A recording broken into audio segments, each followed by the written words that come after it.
welcome to Lintik Kusina. So, ngayon ay magluluto tayo ng steak Tagalog. So, meron po tayong pinalambot dito.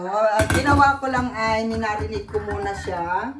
Minarinate ko muna siya ng toyo, kalamansi, at saka pamienta. Tapos, pinalambot ko. Kasi, mahirap, di ba? So, habang naghihiwa tayo ng 4 na sibuyas na magpapaiyak kay Lintik, hindi tayo napaiyak ng pag-ibig, pero sa sibuyas tayo iiyak. So, ito guys, yun na natin. Ang pang-fried natin na star margarine.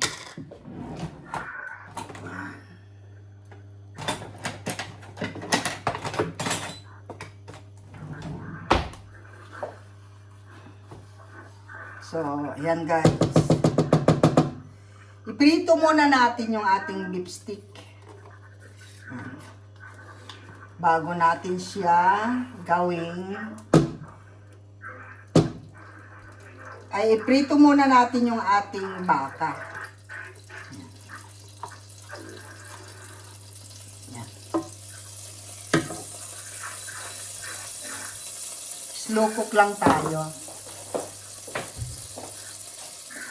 Oo, wala na akong star margarine. Ayun lang. Pahingi ako ng star margarine. Last na star margarine ni Lintik. Kailangan makontak ko na si Tikla. Yung kaibigan ko kasi yung taga-bili ko ng star margarine guys. Wala kasi akong oras. So yung ating cutics, maganda. So, ayan, dagdagan natin. Kahit marami siya, nakikita nyo ba yung luto ko? Kahit maraming star margarine, mas masarap.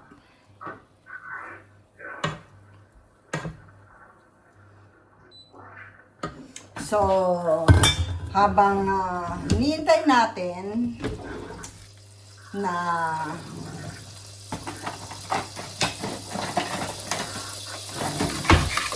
ininit yung star margarine, iwain muna natin yung ating sibuyas, guys. So, gagawin natin, huwag tayong tumingin, dyan lang tayo titingin. Ako lang titignan nyo habang pinapainit natin yung ating, ayun lang.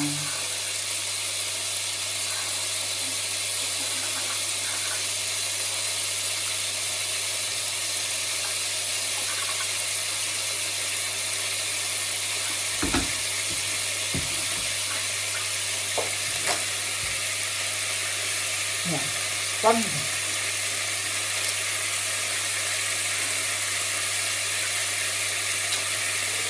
Ayun, nag-thank you na. Thank you, kulot. Successful na, kulot. Natanggap na nila, kulot. 2 yung message. Ayan, malapit na rin ako matapos. Yan, naghihiwa lang muna tayo ng sibuyas. Shout out kay Kalmapicon guys. Thank you sa transaction.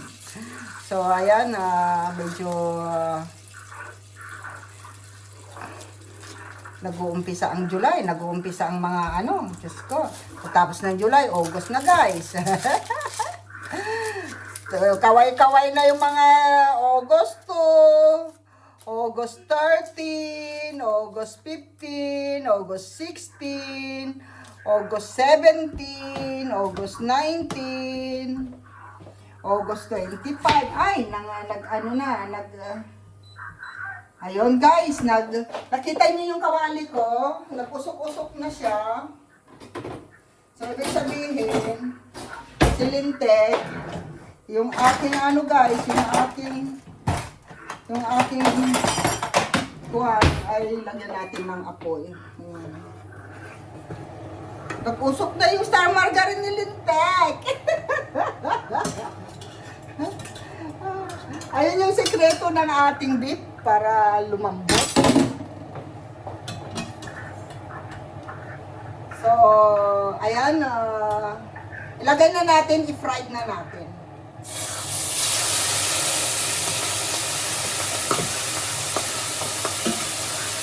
Yun ang sinasabi ko, tumatalsik-talsik siya eh.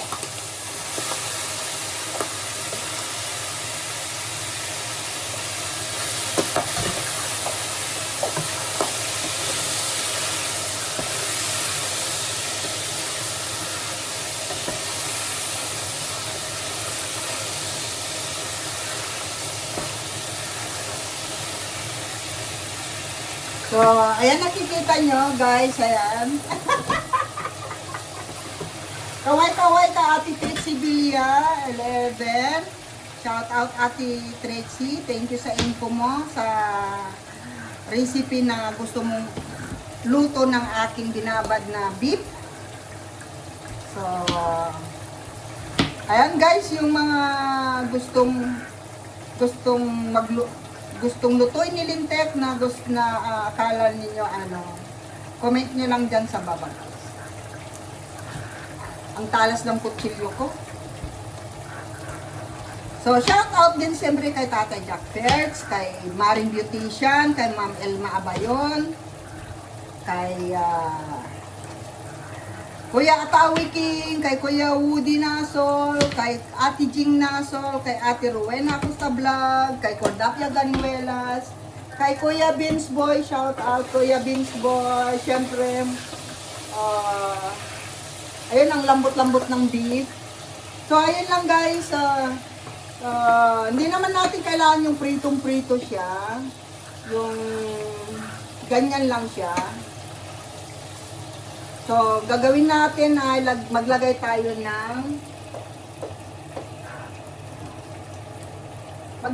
ng garlic powder. Ayan. Hindi tayo gagamit ngayon ng mga fresh kasi bagong hugas ako, ayaw kong maraming hugasan. So, dito tayo sa onion, konoplok. Ano ba yung konoplok? Garlic powder.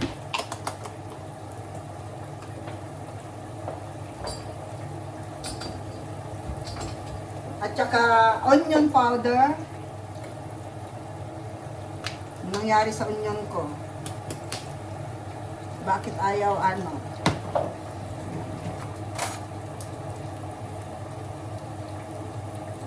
Yan. Yun lang guys. Bango. May bango pala. Mabango rin pala yung garlic powder at saka onion powder guys. So ayan, halo-haloin natin.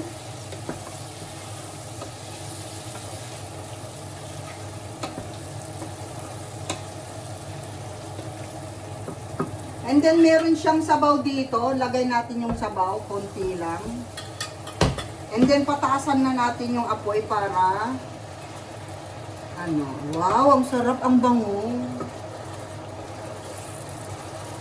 Dahil gusto ko ng spicy, wait.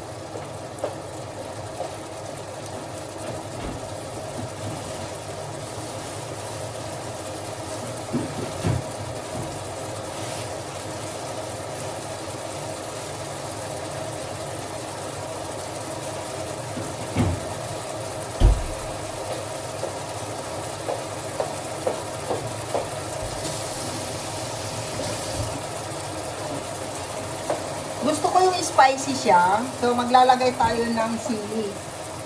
100 na sili, guys.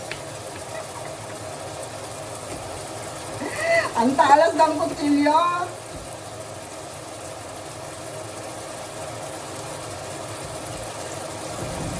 So, ito rin po yung sangkatirba nating onion. Lagay lang natin yan.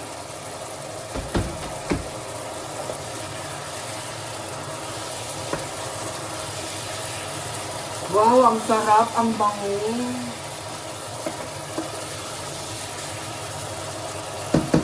Pag ganito na siya na parang yung mantika niya nasa ibabaw na, pwede nyo nang ilagay yung mga fresh onion natin.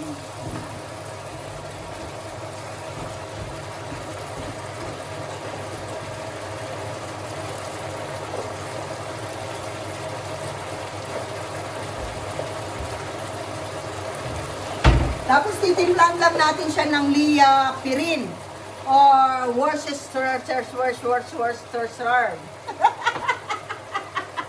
Ang hirap kasi bigkasin eh. Oh. Mas gusto kong bigkasin Lia Pirin. Ayan. Ayan lang siya guys.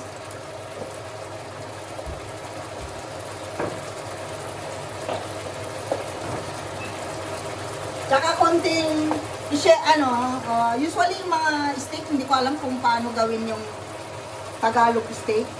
Basta ito lang yung gagawin natin. Lagyan natin ng konting oyster sauce.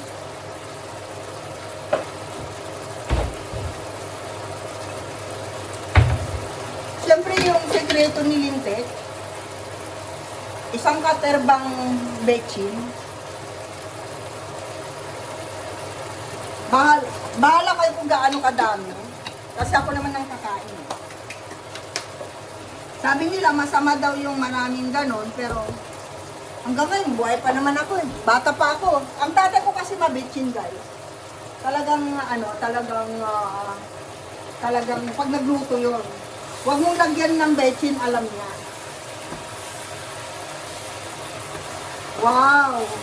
Ito na yung ating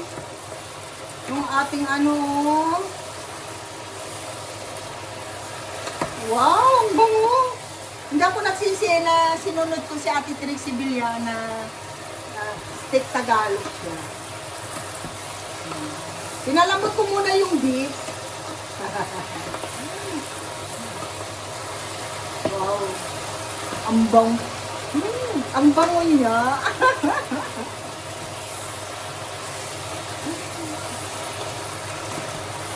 Ganun lang kasimple.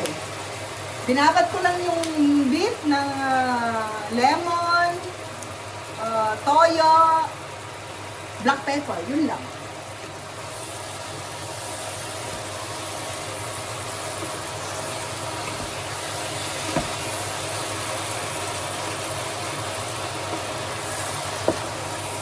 Look at that, guys! Grabe!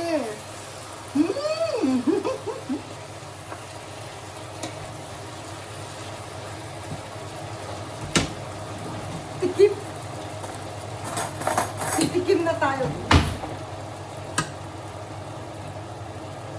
Tikman natin muna yung sibuyas.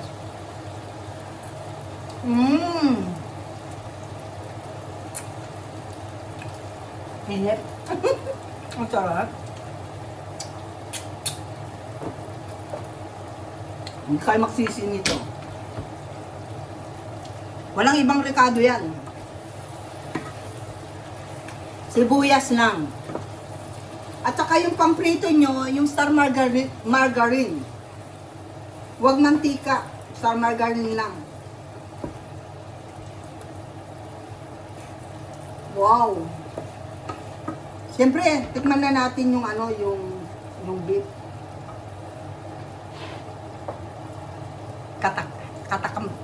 Nakakatakam si Linte. Para sa inyo lahat to. Sarap. Ayun lang. Sarap. Masarap pagkadali.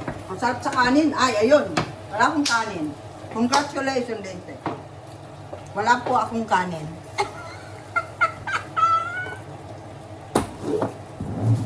Pinungrats ko pa yung sarili ko, no? Ayan, shout out kay daddy ko, Engineer Manny Sibilyan. Enjoy your vacation sa Philippines. Siyempre, enjoy mong makasama yung family mo dyan. Sa lahat ng buong Team Linte, kung di ko man kayo nabanggit, I love you all. Siyempre, gutom na si Linte. Shout out kay Chef Eric, kay Kagawad TV Official, kay 51, kay Bianchi Family Vlog, kay Apo Koy Vlog, kay Lola Lina, Kalma Picon, Selfie Official, Ate Lilian Ragasa, Mama Rose Channel, shout out to you. May bago tayo ngayon si Lisang Q TV. Lisang Q TV, shout out to you. And kay Kuya Atawi King. Ayan, miss you, Kuya. Miss ko na yung boses mong kumanta sa premiere mo. Always. Sino pa? Kay Ricky, Kapsat Ricky Vlog. Yan, Larry, yan. Sino pa? Sila Shally Estrada, shout out sa iyo dyan. Sila Ansam Ruby, kay My King, Floridiem, shout out sa iyo. May namimiss talaga ako sa lahat ng YouTuber guys, si DJ Emma, yan. Shout out kay DJ Emma, kay Tol Marvin, shout out. Marvin Vlog, shout out sa iyo. Kay Tol PJ, Sir PJ, shout out sa iyo, Tol. Sana nasa mabuti kang kalagayan. And yan lang guys, sa lahat ng mga shout out everyone sa aking family sa Philippines. Lagi kayong mag-iingat. And see you soon. I love you all. Mwah!